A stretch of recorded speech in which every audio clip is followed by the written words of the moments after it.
Hey there everyone, how's it going? Coming to y'all with another knife review, and this one's on another Schrade. This is the Mini-Landshark.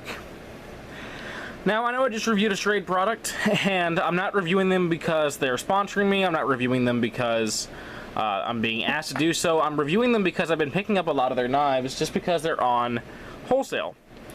Okay, a lot of these models have been discontinued recently and are cheaper now than they were whenever they were brand new. For example, this Mini-Landshark I was able to get for under $15. Now, this won't be an inexpensive knife series episode because this knife normally would sell for $25 to $35. Okay, maybe 35 is on the 35 being on the much higher end. Typically, for 35 bucks, you would see the full-size Landshark because they do make this in a larger version. But for the smaller one, about 25, maybe 30. But I got this one for under 15 because it was on sale.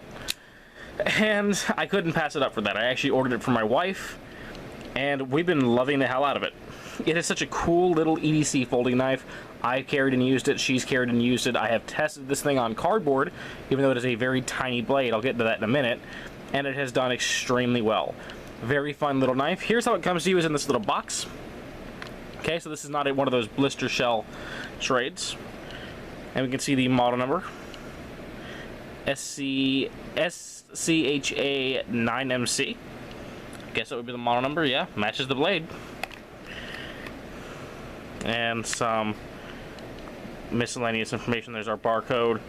The box itself, pretty basic. All the info is going to be inside on this little piece of, I guess, warranty info from Taylor Brands.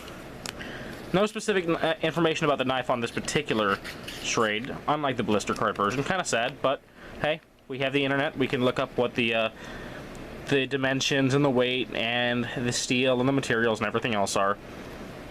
So, not really needed.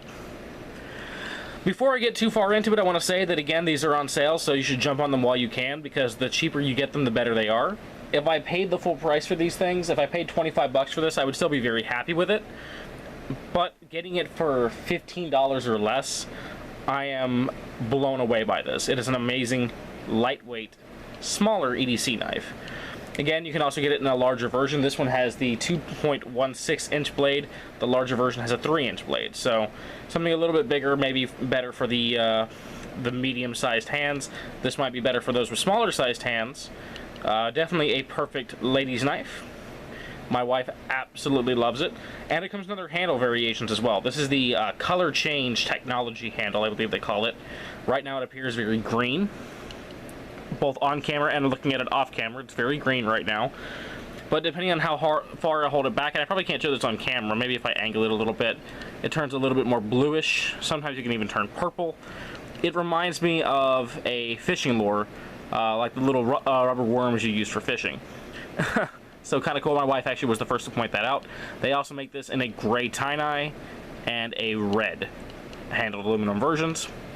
So yeah, cool variation. Let's jump right into that blade. Like I mentioned, we have a 2.16 inch clip point, spear point hybrid, I have it listed as. Not really sure. Kind of clipped. As you can see, we have that back swedge, but not too much belly. There is a little bit there. Let's see if I can get that to show up. We do have a little bit of belly for cutting tasks. So, kind of a clip point, but kind of a spear point as well because of how narrow the blade is. It is flat ground from about midsection of the blade down. And typically I would prefer a hollow grind if we're not going to go full flat ground. I prefer a hollow grind over a full flat ground to me. But this knife came reasonably sharp out of box, and it was extremely easy to sharpen up once it did go dull. Okay, this is an AUS 8 steel. See if I can show you this, because this knife is not made in China. This is made in Taiwan. So, fun little piece of information, if I'm actually getting this correctly. This is what I've been told. The reason why Taiwanese knives don't use HCR13 steel and the other Alphabet Soup family steels is because Taiwan and China not exactly on good terms with each other. I'm not going to get too far into the politics, but I think it basically goes something along the lines of China saying, hey, we own you guys, and Taiwan says, no, you don't. And as a result, Taiwan tends to prefer to import other materials, such as this Japanese AUS 8 steel. Which is fine by me because this blade performs really well. You can see the Teflon coating, or what I assume is Teflon coating, has held up reasonably well to a lot of hardcore cardboard cutting. The relief edge came beautifully backed up out of box, making it a breeze to sharpen up. And right now, this thing is really sharp. I don't have any paper nearby to test, but I have this blade super, super sharp. Schrade's AUS 8 holds an edge pretty well. I'm actually very impressed with it. I didn't know what to expect going into this. It definitely surpasses a lot of the HCR 13 on the market that costs $20 or less. Not to say HCR 13 is a bad steel. Generally, I find it can even outperform a lot of AUS 8s. But this outperforms many of the HCR 13 steels on Sander & Moo knives, Enlund knives, some of the cheaper Berg knives, CRKTs, Kershaws, etc. So, pretty reasonably performing steel. The black finish is going to help keep it from rusting. And if I had to compare this against other manufacturers' AUS 8 without saying any names, I like this better than a certain company who likes to make everything with plastic handles and spring assist technology. If you guys know who that is, good for you. If you don't, go watch some of my older videos on some of their knives. You'll be able to know which ones they are by searching on my channel. I have not had a lot of positive experiences with them. Schrade, on the other hand, I've had very good experience with this AUS 8. As you can see, it is a spring assist, and it uses Schrade / Smith & Wesson, basically Taylor Brand's Magic Assist technology, MAGIC. Don't know exactly what it stands for. It is an acronym for something, but it is a lightning fast little blade, and I'll show you that again. Super fast deployment on here, and the lockup is solid. There's no play side to side. There's no play up and down. This knife locks up beautifully and deploys quick via a flipper? Question mark? It is and is not a flipper. It's not a part of the blade tang. It's a separate piece that actually extends. I mean, I can actually push this up here and show you. I can keep it, exposed in the fully deployed position. Okay? It is not a part of the blade itself. It is a separate piece that is attached to the inside of the handle that assists us in opening the knife when we actuate it. So, pretty unique. It does have a thumb disc on here as well, or a thumb plate. You can use that. I find it to be really, really small, at least for me. I'm going to try to get it here. It's really awkward. Oh, almost.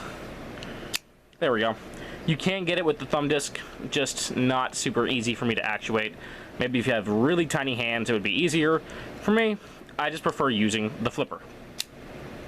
And man, does that come out nice. It is a liner lock, as you can see. And it has a pretty decent engagement. Nice amount of room for it to wear in. We do have this stupid safety lock mechanism, which I can't stand. So when the knife is closed, you can flip that up and you can make sure you don't accidentally deploy the knife, which I've never done. And when it's down, we can open it up, but you cannot engage this one while the knife is open. Some of these knives, I believe, from Schrade and other companies, you can actually actuate that safety lock while the knife is open to lock it open. You can't on this one. It is strictly a safety lock while closed feature. I would remove it, but my wife likes it, so it's here to stay. Handle, as I mentioned before, is aluminum. This one is that color change technology version. I mentioned you can get it in tie-dye and red. This is my favorite of the three. It's just so colorful. So nice to see this on a knife.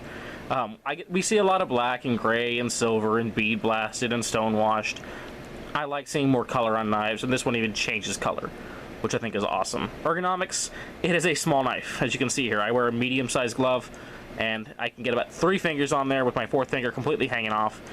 There is a lanyard hole, but it's a little small. You probably couldn't squeeze your 550 through there, but if you have a smaller cordage, you could put a small lanyard on there for additional grip. But it's not uncomfortable. It's actually very comfy in hand for such a small knife, and I love that. I did not develop any hot spots while using it. Feels pretty nice. The larger version would probably suit me a little bit better. Might go ahead and get one of those because that's also less than 15 right now, and that could be my knife. My wife, on the other hand, loves this version. Okay, we do have a backspacer. I don't know of any spring assist knives that are a full flow-through design. Obviously, we need to have somewhere to put that mechanism. And here's our pocket clip. It is a right-hand tip-up carry only. No positionable, not positionable on the left-hand side, unfortunately. But the clip is interesting because it is very, very, very small. Okay, very small little pocket clip held on by a single screw. Doesn't wiggle side to side though, and it is a tight little clip. You can see the design on it. I like that it doesn't flare up too much, so it won't be catching on seat belts, car doors, and everything else that you walk by. but it is a little bit difficult to get over men's blue jean pockets. I have to kind of really push the pocket down, as you can see here, and force it in. So if you like to wear thicker blue jeans like this, it will be difficult to get it on your pocket sometimes. However, if you're wearing thinner jeans, or in the case if you're a female viewer, whatever denim-like fabric that your jeans are made out of, this will work just fine. My wife was able to clip it to her pockets much more easily than I was. Here's how it rides. A little bit exposed, not too much. For me, it's just enough to grab the knife and pull it out. So, I'm a fan of the clip. I think it's fine. I would like to see maybe a little more room, but on a knife this small, I definitely understand why. Centering may be difficult to pick up here. It lists just a bit to the left-hand side. I could easily adjust that pivot point, which is a T6 on here, and probably get that out, but I'm happy with it as it is. It's not rubbing on anything, so I don't care too much. Overall, this is a great little knife. I forgot to mention the weight on here, which is 1.6 ounces. That's right, 1.6 ounces. TNPers out there, I'm not one myself, but if you are, you can definitely rejoice in carrying this. It is extremely lightweight, and you will not notice you have it in your pocket. Okay, I know I certainly don't.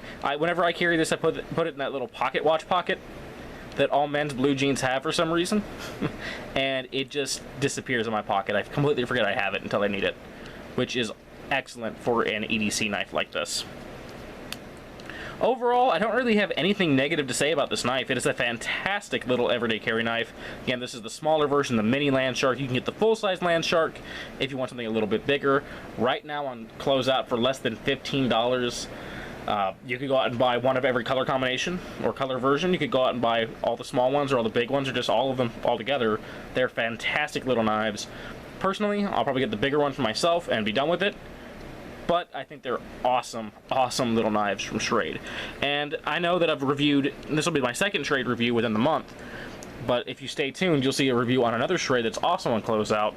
This one, the SCH 503, and this is the Shorelock model. This is a beast of a folding knife, much bigger, much heavier. I'll show you this compared to the little Mini-Landshark. Look at that. Much bigger knife. So if you stick around, you can see my review on that. But this was my review on the Schrade Mini-Landshark, an excellent, high-value, everyday carry folding knife. Very lightweight, very fast applying, very nice colored aluminum handle. Hope you guys have enjoyed this video. I hope you enjoy the rest of your day. And until next time, peace and take care.